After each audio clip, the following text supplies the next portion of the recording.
Are you waiting for the other shoe to drop? Sharon Horne-Ellstrom here, but you can call me Pajama Grandma, talking about and going through, just spending a couple of weeks going through different expressions that we hear and say, and we use to communicate with people to build understanding and build bridges, and what they mean to us growing our businesses and supersizing our businesses.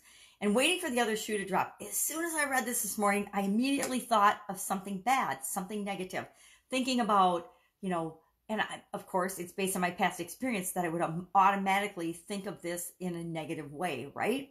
But it doesn't have to be that way. And that's what I reminded myself of this morning. That's what I want to chat a little bit about. Because when we hear an expression like waiting for the other shoe to drop, in my past, it's meant waiting to get laid off when my company was bought by another bigger organization and I knew they were going to be downsizing. And I watched my friends and peers lose their jobs, and it was just a matter of time because I knew the writing was on the wall that, I would be one of the next people to go. And when was that going to be? And so that's part of my emotional attachment to waiting for the other shoe to drop.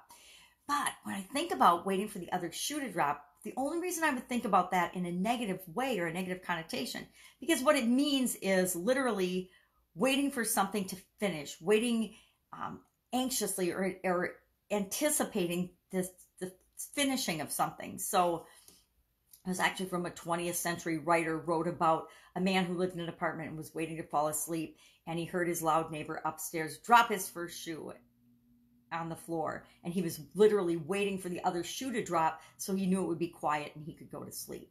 Now, that, I don't know if that's a negative thing or not. That's kind of a neutral thing, right?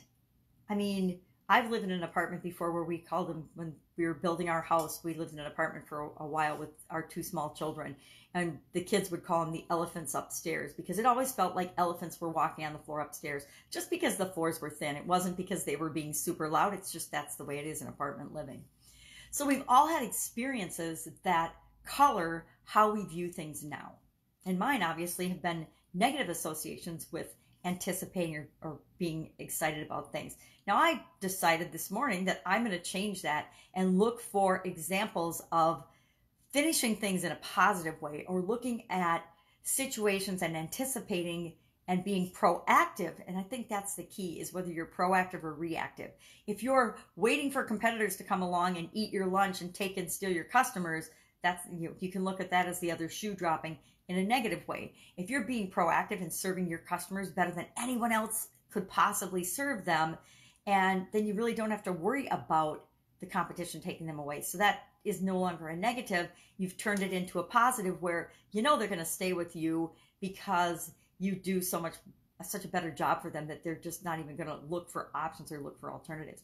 That is a positive way of looking at waiting for the shoe to drop. So instead of waiting for them to leave you, you're waiting for them and anticipating that they're going to stay with you because you're doing such a good job for them. It's the difference between being reactive and reacting to just the things in the environment that happen and waiting till something happens and then deciding what you're going to do, versus planning ahead and doing what you're going to do to supersize and grow your business, to serve your customers better, to make sure that things turn out the way you want, because you're creating them, you're crafting them, and you're planning and making sure they turn out that way.